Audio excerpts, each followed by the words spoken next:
Halo Sobat Infoliters, selamat datang di channel YouTube kami, Smart Literasi or Better Life. Pada kesempatan kali ini, kami akan mengangkat tema epistemologi, apa itu pengetahuan dan bagaimana memperolehnya. Untuk membahas ini, Infoliters, kami kedatangan seorang pakar di bidang filsafat. Beliau juga dosen di UPH, juga mengajar sebagai program studi pasca sarjana ilmu komunikasi. Selamat datang Pak Fritz. Terima kasih, Pak Philip. Nah, boleh ceritakan sedikit Pak latar belakang Bapak gitu ya. Mungkin ada sebagian yang sudah mengenal Bapak, tapi ada juga yang belum gitu ya. Boleh izin memperkenalkan Pak Fritz?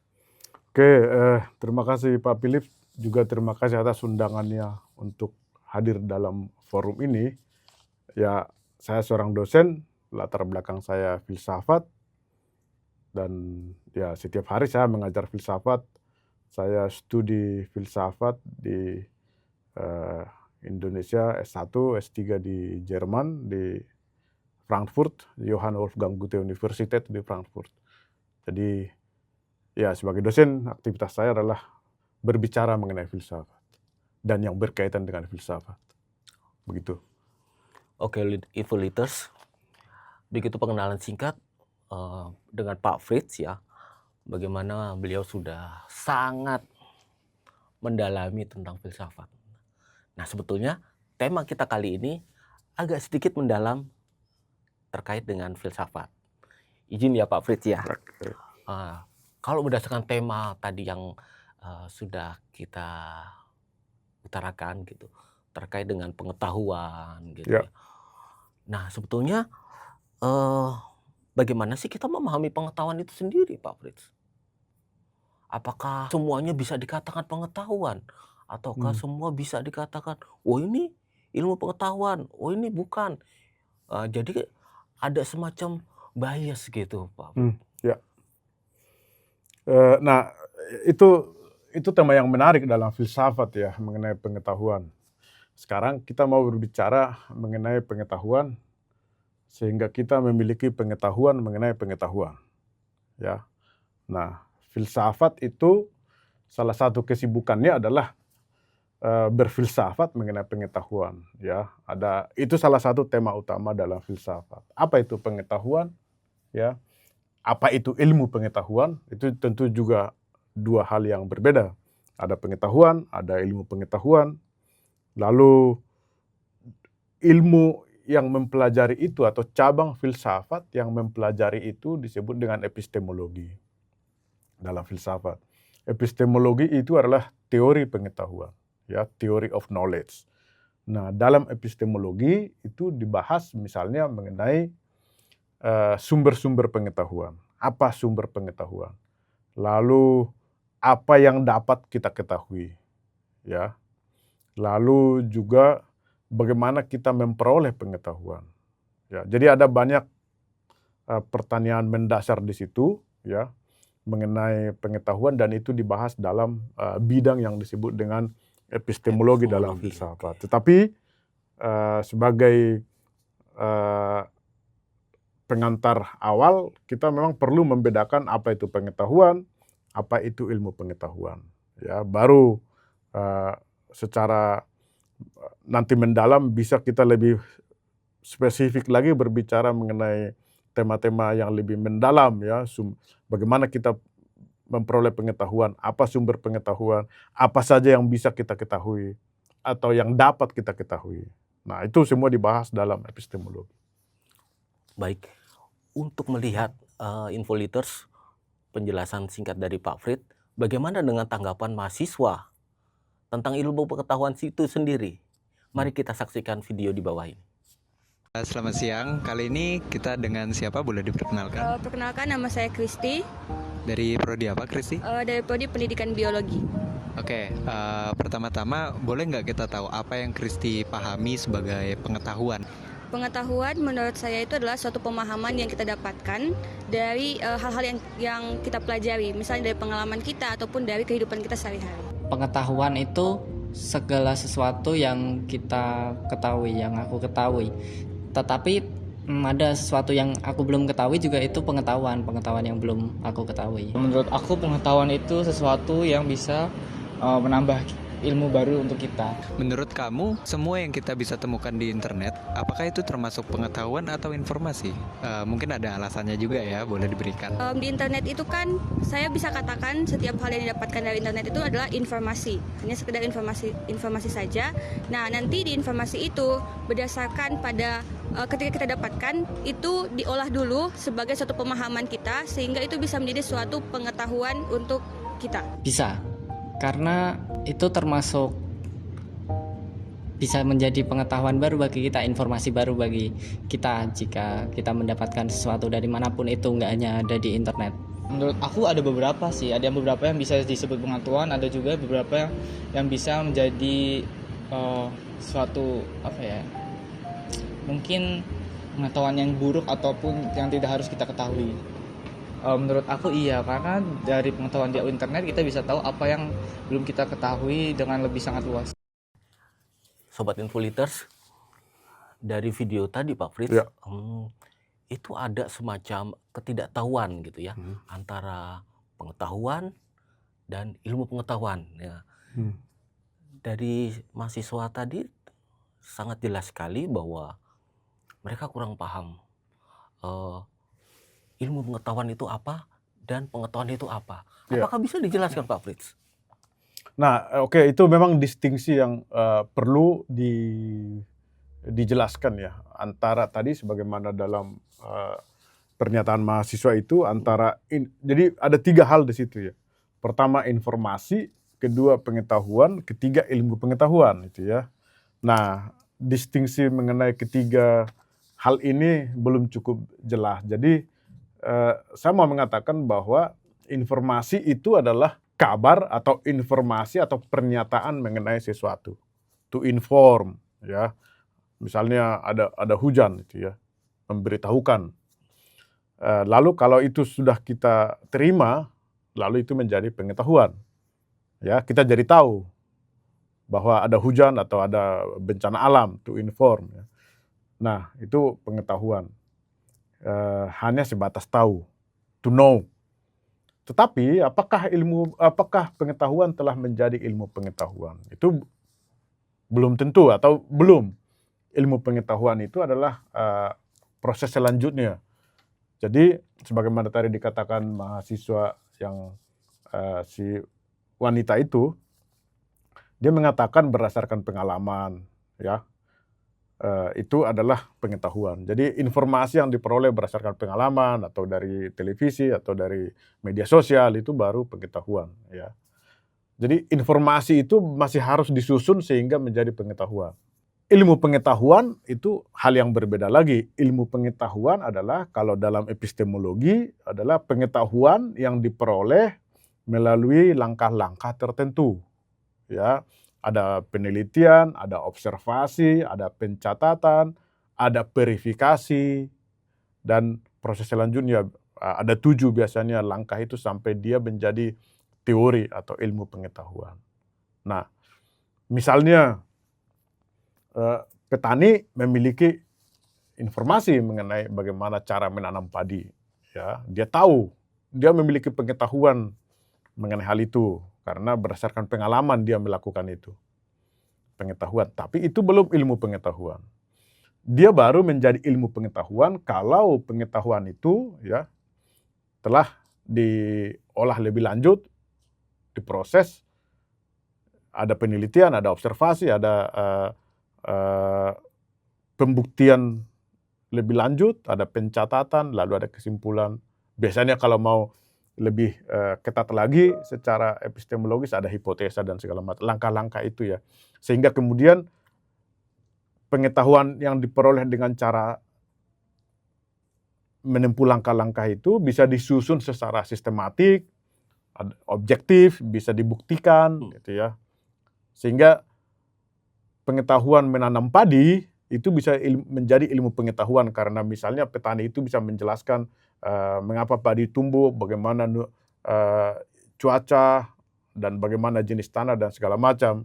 itu bisa dijelaskan secara sistematis sebagaimana dipelajari dalam Fakultas Pertanian. Nah, itu baru ilmu pengetahuan. Jadi di sini kita bisa melihat informasi, berita mengenai sesuatu, jadi dia disusun baru menjadi pengetahuan, tetapi pengetahuan kalau mau diproses lebih lanjut melalui langkah-langkah tadi, step-step itu, ada metode maksudnya, maka itu bisa menjadi ilmu pengetahuan, knowledge gitu ya, atau science itu.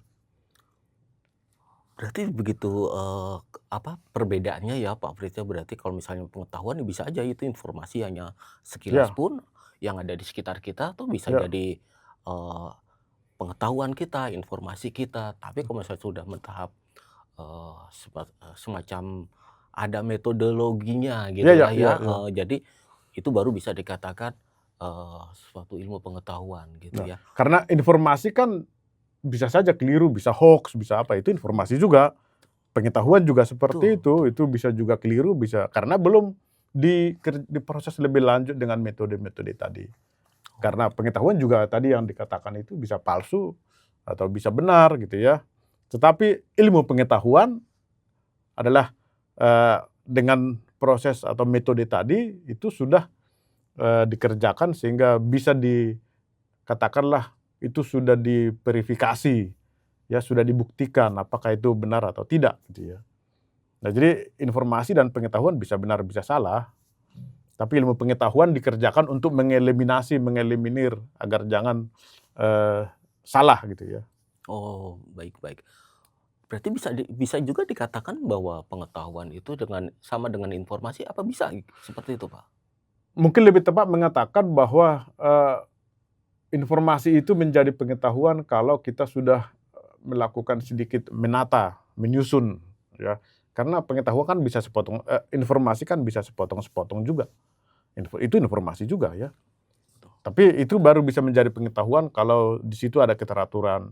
Ya, kita bisa menerima informasi sepotong-sepotong, misalnya mengenai cuaca atau mengenai kemacetan lalu lintas. Ya. Informasi adalah informasi, apakah itu sudah menjadi pengetahuan? Ya, belum tentu juga, kita harus menyusunnya juga sehingga kita tahu. Berarti tingkat yang paling dasar itu adalah kalau misalnya dirunut secara sistematis, informasi, Pengetahuan, pengetahuan, lalu baru ilmu pengetahuan. pengetahuan. Ya. Oh, seperti itu ya Pak ya. Dan terkadang memang di dalam teknologi informasi saat ini kan begitu banyak sekali ya Pak, informasi bertebaran yang segala macam. Nah, itu membuat terkadang para infoleaders bias gitu ya, bias Ya. informasi. Dia main asal, oke, terima aja, oh ini seolah-olah itu suatu pembenaran. Padahal belum tentu kan seperti itu. Nah, itu perlu disikapi juga ya Pak ya, situasi seperti itu gitu. Dan pemahaman tentang pengetahuan seperti apa, ilmu pengetahuan seperti apa, itu akan sedikit banyak menjadi filter kita ya Pak ya, Ya, ya. sebagai filter kita infoleaders untuk menata apa sih sebetulnya ini informasi ini benar nggak sih? Apakah pengetahuan ini valid atau enggak? Ya, itu juga perlu pemahaman tersendiri infoleaders. Nah, berarti bisa dikatakan ya Pak Frits, semua informasi itu bisa menjadi pengetahuan kalau misalnya sudah ada penataan gitu ya, secara menyeluruh di dalam mengetahui informasi, nggak sepotong-sepotong. Nah, informasi yang sudah tertata, yang sudah ada metodologinya baru meranjak ke ilmu pengetahuan. Oke, begitu. Nah, Pak Frits, satu lagi. Ini kita ngomong kan tentang pengetahuan, tentang informasi, tentang ilmu pengetahuan. Berarti itu memang ada cabang khusus filsafat itu ya Pak ya? Ya, ya. Yang menangani, yang mengulik semua tentang informasi, tentang pengetahuan dengan ilmu pengetahuan. Seberapa penting sih Pak sebetulnya kita harus mengetahui itu Pak?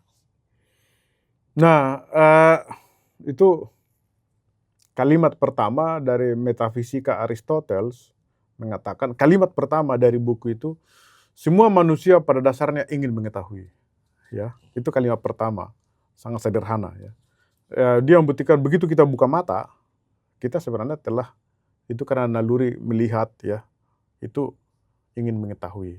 Tetapi manusia sebagai juga animal rasionale, sebagai makhluk rasional, ya, tidak sekedar mengetahui, tetapi dia juga ingin memastikan bahwa pengetahuan yang diperolehnya itu reliable, dapat diandalkan, benar, ya. Dia juga ingin memastikan apa saja yang dapat dia ketahui. Itu juga, apakah dia dapat mengetahui hal-hal yang tidak dapat dilihat misalnya, yang melampaui indera, pengetahuan metafisika gitu ya. Atau apakah pengetahuannya hanya sebatas hal-hal yang dapat dilihat.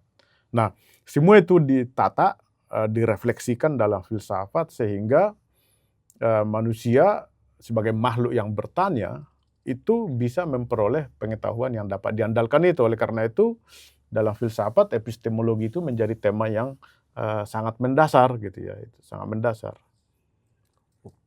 Baik, berarti bisa dikatakan bahwa sebelum kita mempelajari sesuatu gitu ya Pak Frits ya, berarti memang epistemologi itu sebagai fundamen dulu ya Pak ya, untuk memahami informasi atau untuk memahami pengetahuan selanjutnya. Bisa dikatakan begitu Pak? Ya, jadi ada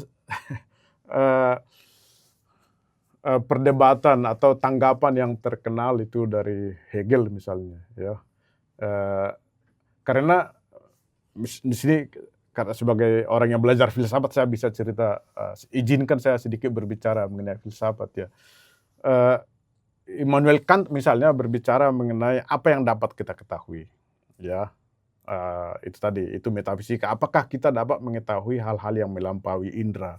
Lalu dia menyusun filsafat gitu ya, bahwa kita hanya bisa mengetahui hal-hal yang dalam ruang dan waktu, empiris. Ya, misalnya gelas ini dalam ruang dan waktu di ruangan ini pada saat ini. Objek atau sesuatu yang di luar ruang dan waktu kita nggak bisa ketahui.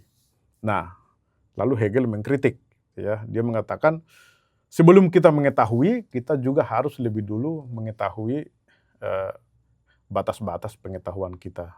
Jadi pengetahuan pra pengetahuan. Nah itu, jadi itu menunjukkan bahwa sebelum dalam hal pengetahuan, ya, kita juga perlu mengetahui berbagai hal yang terkait dengan pengetahuan itu, sehingga kita tidak sembarang mengklaim bahwa kita tahu, padahal sebagai makhluk yang terbatas, mungkin saja sebenarnya kita tidak memiliki akses kepada objek tersebut gitu ya. Itu maksudnya. Jadi karena itu kesibukan atau aktivitas untuk berpikir mengenai pengetahuan itu sangat mendasar, karena itu tadi manusia adalah makhluk yang secara naluriah pada hakikatnya itu selalu ingin mengetahui. Aktivitas melihat itu sendiri sudah berkaitan dengan aktivitas untuk mengetahui. Wah, Infoliters cukup lumayan ya, mempelajari filsafat itu asik juga gitu. Sangat luas sekali gitu ya. Ya. Nah, sekarang kita kembali lagi nih Infoliters. Tadi sekilas mengenai gambaran sih tentang epistemologi. Juga filsafat-filsafat yang mendasarinya. Nah, sekarang kita kembali Pak Frits, yang terkait dengan pengetahuan maupun informasi gitu. Nah, banyaknya banget informasi seperti ini. Perlu nggak sih kita mengetahui Pak Frits, kalau misalnya butuh nggak, kita perlu tahu nggak sumber utamanya itu dari mana gitu. Perlu nggak kita mengetahui seperti itu Pak, supaya kita nggak terjebak dalam hoax umpamanya seperti itu. Jadi kalau di berbagai macam internet atau media sosial lain itu kan bertebaran tuh informasi. Nah, perlu nggak sih kita mengetahui kapabilitas dari orang yang menyebarkan informasi itu gitu? Apakah dia punya otoritas atau ya udah pokoknya asal terima aja seperti itu Pak? Nah, itu juga salah satu pertanyaan penting ya mengenai sumber informasi. Terutama dalam dunia media sosial sekarang, saya pikir itu hal yang sangat penting ya. Karena banyak sekali informasi yang kita tidak tahu sumbernya. Ya. Oleh karena itu mengetahui tadi kapasitas atau latar belakang dari informan atau sumber informasi itu menjadi sangat penting. Tetapi masalahnya adalah sedemikian banyak informasi beredar dalam media sosial, sehingga sering sekali informasi itu kita tidak tahu lagi sumbernya dari siapa, ya. Dan sia-sia juga kita kalau mengusut sumbernya siapa, mungkin juga tidak bisa. Padahal bisa juga informasi itu benar gitu ya. Cuma kita tidak tahu siapa yang memberikan informasi itu. Nah, oleh karena itu pertanyaan tadi, perlu nggak kita tahu sumbernya? Ya perlu, kalau memang kita bisa tahu. Tetapi dalam media sosial banyak informasi yang kita tidak tahu sumbernya. Lalu bagaimana? Nah, saya pikir tidak ada jalan lain kecuali kita sendiri yang harus bersikap kritis untuk menilai informasi yang kita peroleh. Kalau memang tidak ada sumbernya, ya. Kalaupun kita di situ ada sumbernya, belum tentu memang informasi itu benar-benar berasal dari sumber itu.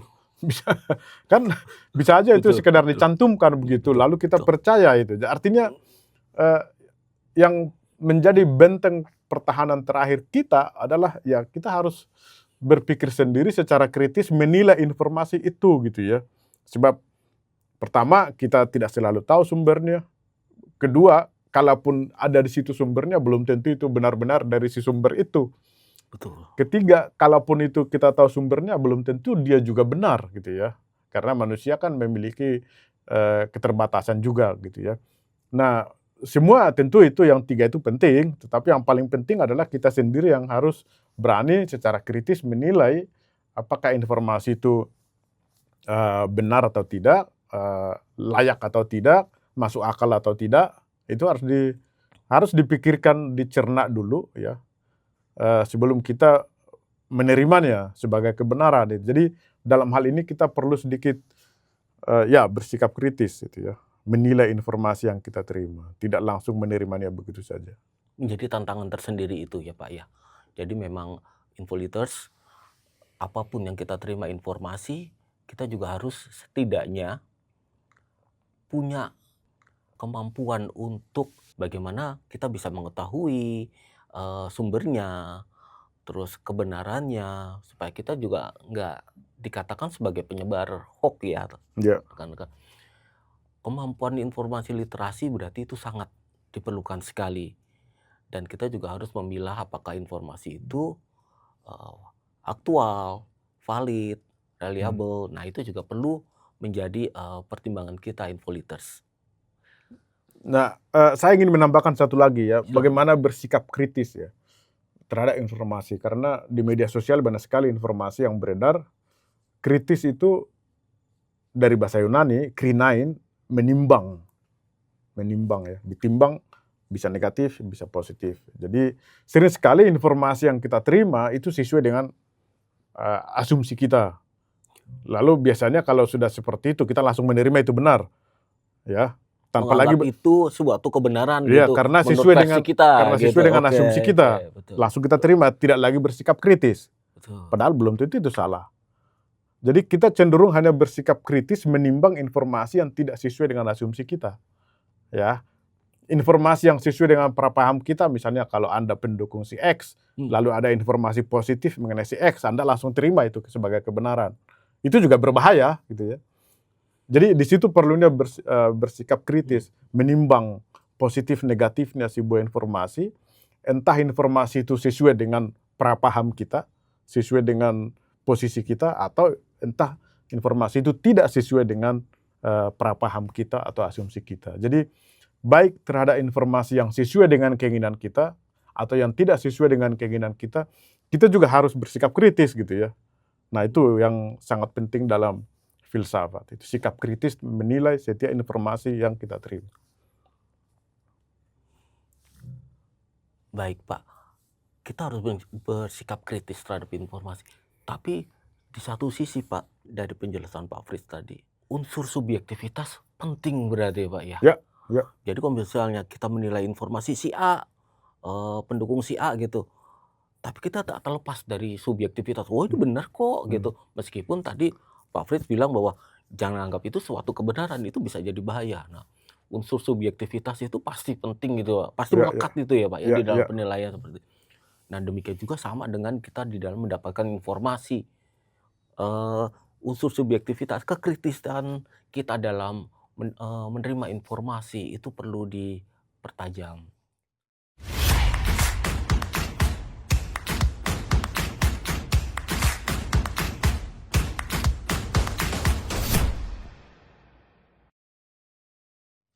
Baik Pak Fritz, kita tadi sudah sekilas berdiskusi bagaimana sih kita juga harus menyikapi kritis terhadap pengetahuan atau informasi yang kita terima seperti itu. Baik, kita saksikan dulu bagaimana nih video tanggapan dari mahasiswa terkait dengan informasi atau pengetahuan itu sendiri. Mari kita saksikan video berikut. Berangkat dari pertanyaan yang tadi ya, kan kita tahu banyak banget informasi di internet. Gimana cara kamu tahu kalau sumber itu benar-benar valid misalnya atau bisa dipertanggungjawabkan? Kalau dari internet, misalnya dari website, saya akan lihat dari nama websitenya itu apa. Nah, kalau misalnya untuk referensi seperti jurnal, saya itu melihat dari DOI-nya, kemudian dari Sintanya. Aku biasanya berusaha untuk cross check di sumber yang terpercaya seperti perpustakaan atau buku-buku yang memang membahas itu secara detailnya. Jadi kita harus cross check dengan sumber yang terpercaya dulu. Menurut aku ketika kita mencari sesuatu ataupun pengetahuan di internet untuk terkait tugas, kita dapat menemukan informasi dengan menggunakan sumber-sumber terpercaya melalui mungkin media sosial ataupun Google. Sekarang ini kan kita punya AI ya, Artificial Intelligence, dan ada banyak banget AI yang katanya bisa bantu untuk perkuliahan. Nah, menurut kamu di tengah-tengah semua informasi yang kita punya dan kita bisa akses di internet, adanya AI ini apakah membantu kamu atau mungkin malah bikin jadi bingung ya karena banyak, atau mungkin ada banyak fitur yang nggak jauh beda antara satu AI dengan AI lainnya? Kalau menurut saya sih membantu, tapi di satu sisi saya juga ragu mau mempercayai setiap informasi yang AI berikan karena tidak berdasarkan sumbernya langsung. Jadi kan kalau misalnya saya cari di internet, misalnya saya cari jurnal, saya udah bisa langsung tahu tuh dia jurnalnya dari universitas mana, siapa yang nulis, dan juga ada verifikasi untuk informasi yang valid. Terkadang ada hal yang membuat salah atau kebingungan itu ada, tapi AI sangat membantu dalam mempercepat penemuan. Nanti kita tinggal cross check ke sumbernya, kita cari kebenarannya di buku atau di jurnal-jurnal yang lebih itu. Menurutku enggak, karena sepengalaman yang aku mencari di AI, kadang-kadang AI juga mencantumkan citasi yang mungkin aku butuhkan atau mungkin aku cari. Jadi menurutku terkadang aku bisa menemukan informasi yang valid di AI. Baik, rekan Infoliters, Pak Fritz, tadi kita sudah menyaksikan bagaimana sih pendapatnya mahasiswa ya mengenai terkait sumber informasi itu sendiri. Jadi memang perlu ditelusur gitu ya Pak ya, sumber informasinya. Dan sejauh yang kita bisa gitu ya. Seumpama informasi itu masih tetap blur lah istilahnya ya rekan-rekan. Bagaimana tuh Pak? Apa bisa tetap kita gunakan? Kalau menurut Pak Fritz? Nah, tadi yang dikatakan mahasiswa itu menarik ya. Jadi kalau itu informasi mengenai ilmu pengetahuan, itu memang kita perlu mengusut, mengecek sumbernya apa gitu ya.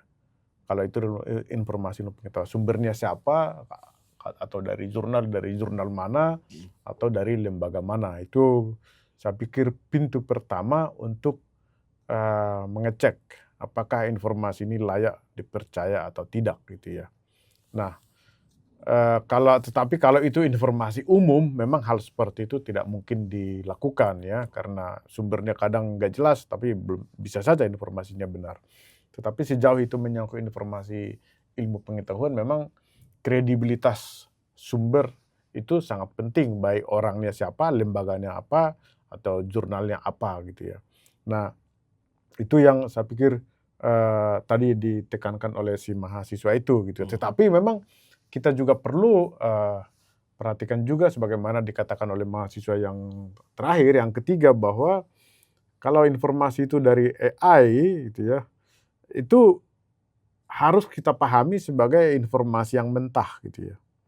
Artinya menjadi bahan yang masih harus to verify, dibuktikan ya, apakah itu benar atau tidak, dicek gitu ya. Karena belum tentu itu benar, karena kita kan tahu dari mana AI itu mengambil informasi itu. Dia mengambil itu dari data-data yang terdapat dalam internet, big data.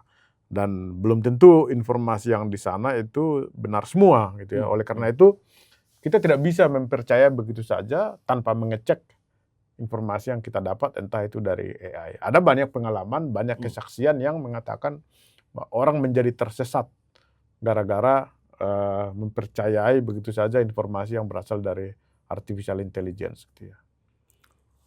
Nah, sekarang memang banyak Pak, mahasiswa semuanya pada menggunakan AI seperti itu Pak. Ya. Di dalam penulisan karya ilmiahnya atau di dalam tugas-tugas lain akademik lainnya gitu ya. Nah, bila sudah seperti ini Pak, apa yang perlu kita lakukan Pak? Sedangkan pengetahuan yang didapat dari AI itu sendiri kan belum tentu itu valid gitu ya Pak ya. Belum tentu dia itu akurat, belum tentu itu valid. Tapi dia menganggap itu suatu kebenaran seperti yang tadi Ya, ya, kita ya. diskusikan. Nah, itu bagaimana Pak menyikapinya seperti itu? Terkadang kan, oh ini saya anggap udah bener kok gitu. Ini udah bener kok. Nah, AI dalam memberikan informasi, ini barangkali terkait dengan tingkat kemajuan programnya, apakah misalnya dia mencantumkan sumber, ya, atau dia hanya sekedar menyampaikan informasi secara umum gitu ya. Tetapi apapun itu, karena itu tadi tidak semua informasi yang beredar dari mana AI mendasarkan prosesnya, itu tidak semua itu benar ya. Karena itu AI itu kadang juga melakukan semacam halusinasi gitu ya. Ada dia menyampaikan Benar. rujukan yang bukan rujukan ya, yang hoax gitu ya. Nah, itu dalam hal itu AI tidak bisa disalahkan itu ya, karena dia kan bukan subjek yang sadar atas apa yang dilakukan, dia kan hanya memproses ya. AI itu hanya memproses, tidak memutuskan. Manusia yang memutuskan apakah itu benar atau tidak gitu ya. AI kan nggak memiliki kemampuan itu ya. Dia hanya mesin, bukan subjek seperti manusia. Oleh karena itu kita sebagai manusia tetap juga bisa memutuskan apakah informasi ini layak atau tidak, dapat diandalkan atau tidak. Dan tidak ada cara lain dalam dunia ilmiah kecuali mengecek sumbernya, dari mana atau tema atau masalah itu bagaimana itu dibicarakan dalam literatur, misalnya buku misalnya. Itu jadi harus dikonfrontir dia. Tidak bisa dia langsung diterima sebagai kebenaran tanpa dicek lagi ke literatur yang baku gitu atau yang valid gitu ya. Baik, jadi penggunaan AI itu memang hanya sebatas sebagai men-trigger aja kali ya Pak ya. Iya. Jadi hanya cuma sebagai brainstorming aja nih topik kita, tapi Ya. untuk mengambil informasi secara utuh itu masih perlu ada verifikasi ya Pak ya. Jadi, Ya, karena untuk menarik kesimpulan dari situ, betul. tidak cukup informasi yang berasal dari AI karena dia kan bukan, dia tidak memikirkan, dia hanya memproses informasi yang ada dalam sumber informasi yang dia gunakan, tapi belum tentu semua sumber informasi yang ada di situ benar, ya kan?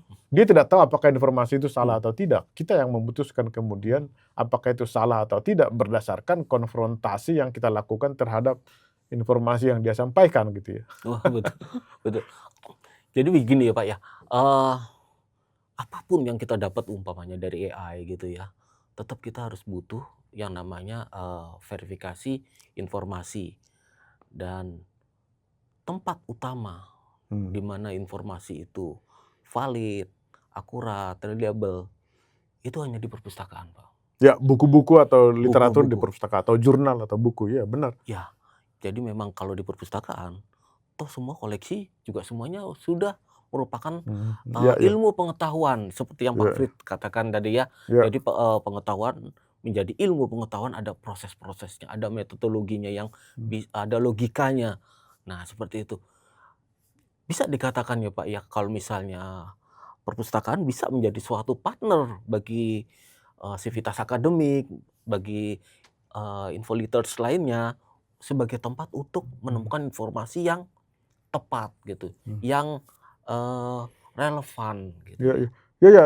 menurut saya itu sangat benar ya. Jadi pada zaman ketika informasi itu melimpah, pada zaman ketika AI bisa menyampaikan informasi kepada kita sangat banyak, ya, pada zaman ketika semua orang bisa memperoleh informasi dari mana saja, justru pada titik itulah perpustakaan bisa semakin menunjukkan betapa pentingnya dia untuk menjadi sumber untuk mengecek informasi tersebut, ya.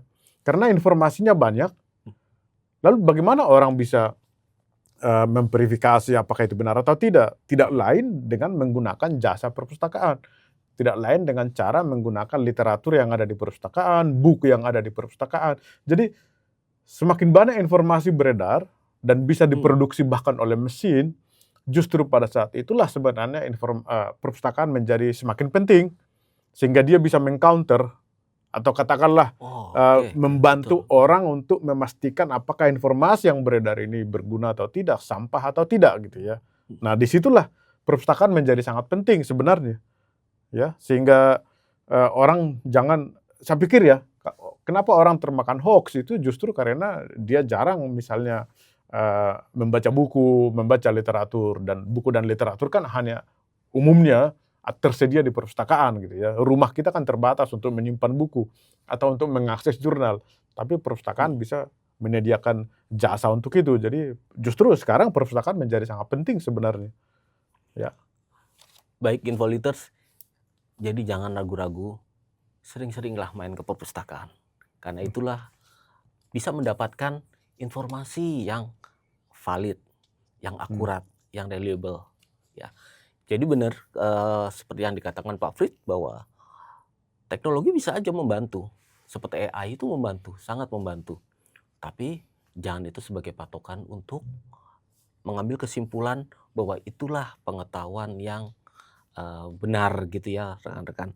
Nah, Pak Frit, jadi untuk memastikan bahwa memastikan aja nih Pak Frit, bagaimana nih kita sebagai umpamanya sivitas akademik nih, baik itu kita sebagai mahasiswa, sebagai dosen, atau sebagai staf, untuk menjaga informasi yang beredar ini informasi yang valid gitu Pak. Jadi bukan informasi yang hoax gitu. Bagaimana nih kita menciptakan iklim seperti itu Pak di dalam lingkup akademik gitu. Mungkin kalau misalnya di lingkup luar kita nggak bisa mengontrol gitu ya Pak ya. Ya. Tapi dalam lingkup akademik kita bagaimana nih peran kita ini Pak sebagai dosen, juga sebagai mahasiswa, juga sebagai staf untuk menjaga itu Pak. Nah, oke, saya pikir salah satu cara yang paling mudah dan bisa dilakukan semua orang adalah tadi itu. Pertama, menanamkan kemampuan atau kebiasaan berpikir kritis. Jadi harus bertanya dulu gitu ya. Jangan terlalu naif gitu ya. Jangan terlalu gampang percaya, harus ada skeptis gitu ya. Ini benar apa tidak. Jadi kita harus mampu pertama-tama kalau menerima sebuah informasi harus ada jarak dulu gitu ya, baru dipikirkan. Itu satu gitu ya. Jadi harusnya iklim itu harus ditumbuhkan ya dalam lingkungan akademis sehingga orang tidak begitu saja menerima informasi yang tidak jelas sumbernya ataupun jelas sumbernya ya. Kredibilitas sumber juga harus dipertanyakan juga. Itu yang pertama. Yang kedua,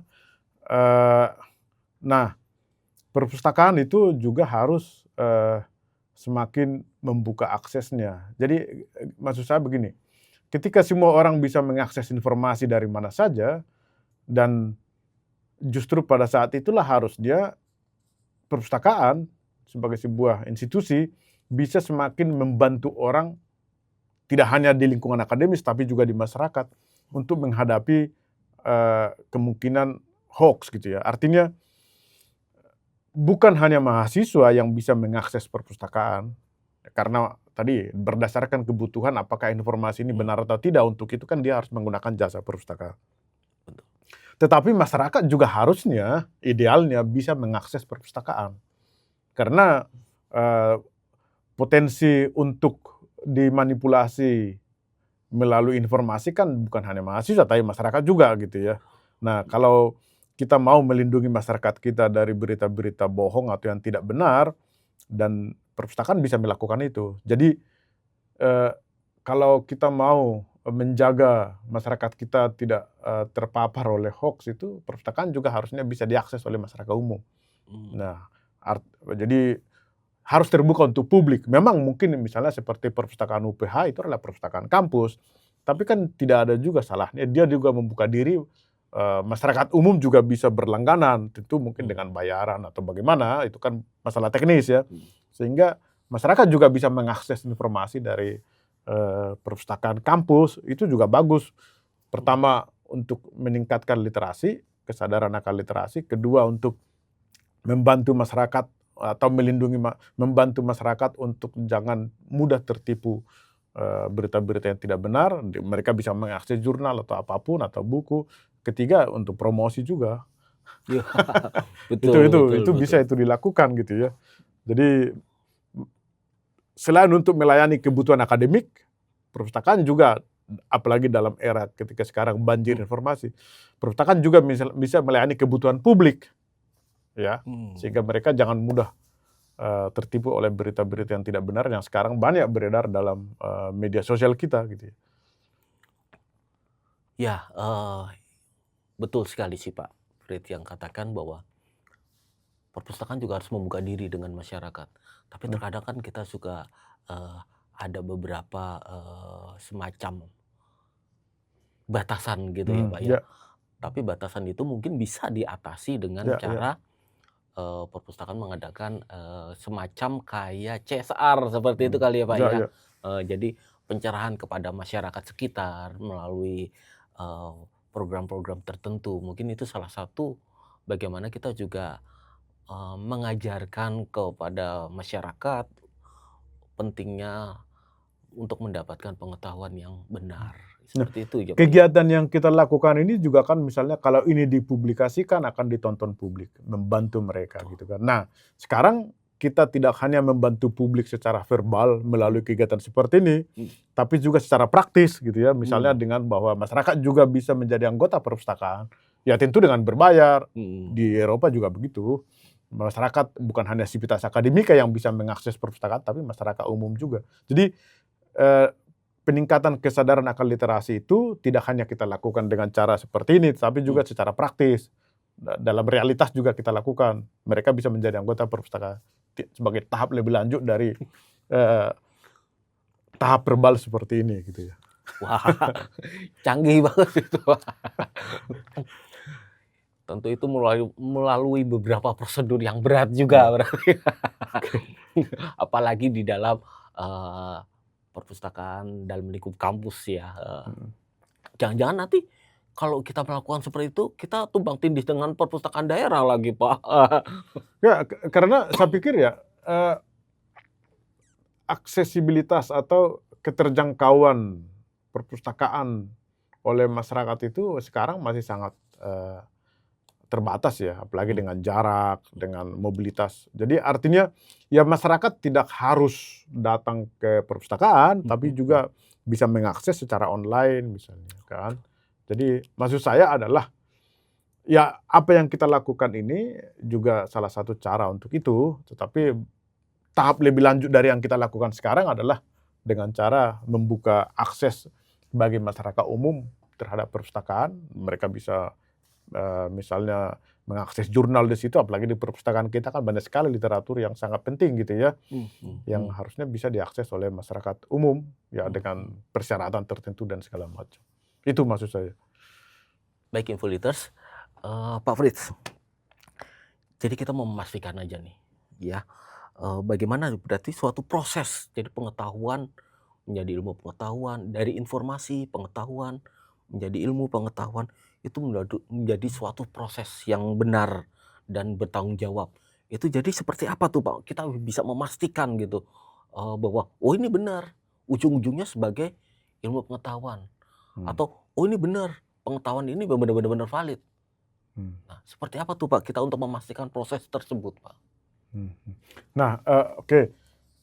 Tadi kan kalau kita alur pembicaraan kita itu kan pertama bahwa manusia itu pada hakikatnya kodratnya adalah ingin mengetahui, ya. Lalu manusia sebagai makhluk rasional ingin juga memastikan bahwa yang diketahui itu adalah pengetahuan yang benar. Ya, jadi apa yang dilihat itu belum tentu itu benar gitu ya. Nah, lalu untuk bisa dipertanggungjawabkan, bisa dipercaya, maka dia harus diproses lebih lanjut untuk menjadi ilmu pengetahuan. Jadi, nah, ada proses-proses di situ, ada tahap-tahap agar pengetahuan itu bisa menjadi ilmu pengetahuan ya, atau sains itu ya, tidak sekedar knowledge. Nah, apalagi lalu kita sekarang berhadapan dengan banjir informasi, ya, banjir informasi tidak dikatakan banjir pengetahuan, tidak dikatakan banjir ilmu pengetahuan, tapi banjir informasi. Ya, itu kan lalu bagaimana kita harus mencerna ini agar dia bisa dipercaya atau bisa layak diterima sebagai kebenarannya. Tadi kita mengatakan bahwa disitulah justru fungsi penting perpustakaan. Jadi semakin informasi melimpah, semakin perpustakaan dibutuhkan. Untuk apa? Agar orang bisa terbantu memastikan, men-sharing, memfilter informasi yang diperoleh itu atau pengetahuan yang diperoleh itu, ya. Jadi itu prosesnya, dan disitulah justru perpustakaan menjadi penting sehingga masyarakat punya akses ya untuk, atau sivitas akademika punya akses untuk menghadapi banjir informasi itu. Jadi itu tadi itu penting. Yang kita hadapi sekarang adalah bukan banjir pengetahuan, bukan banjir ilmu pengetahuan, tapi banjir informasi, dan informasi kan bisa hoax, bisa tidak, pokoknya inform gitu ya, yang bisa apa saja gitu ya. Baik. Saya tertarik dengan kata banjir informasi, bukan banjir ilmu pengetahuan atau pengetahuan. Jadi jelas banget hakikatnya bahwa informasi itu masih perlu adanya sikap kritis kita gitu. Perlu kita dituntut untuk mengetahui, jangan asal diterima aja ya info liters ya. Kita juga harus perlu punya daya kritis, kebenarannya seperti apa gitu. Baik Pak Fritz, apa yang bisa kita simpulkan dari perbincangan kita ini Pak? Kita sudah dari awal tentang pengetahuan, bagaimana informasinya gitu ya, bagaimana memperolehnya. Nah, tentu InfoLiters juga ingin mengetahui.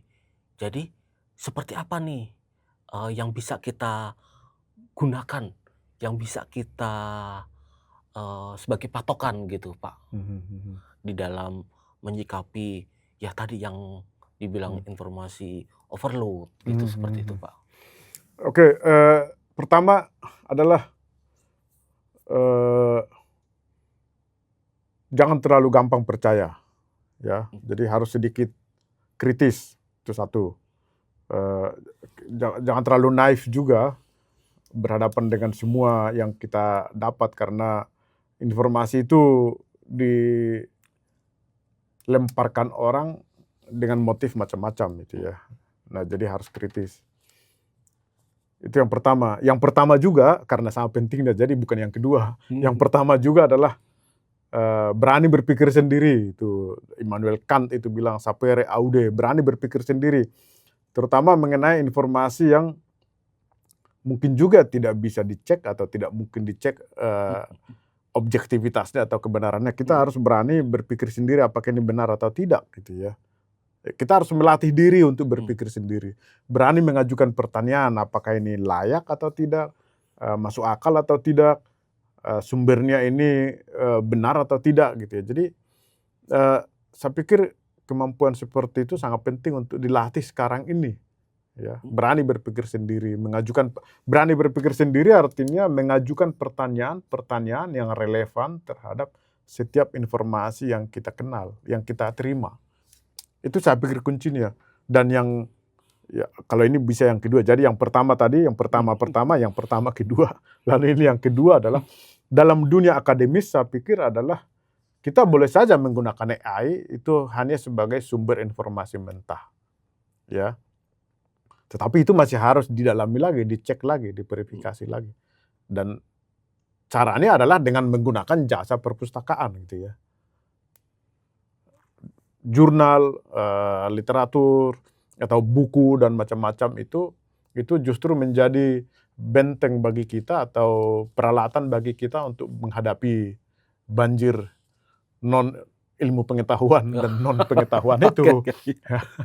Nah, artinya ya itu tadi, justru pada masyarakat kita sekarang itu perpustakaan itu menjadi benteng perlindungan agar kita jangan disesatkan oleh berbagai informasi yang kebenarannya masih diragukan gitu ya. Nah, artinya para petugas perpustakaan sekarang adalah mitra-mitra penjaga kebenaran gitu ya. Wah, Saya pikir seperti itu.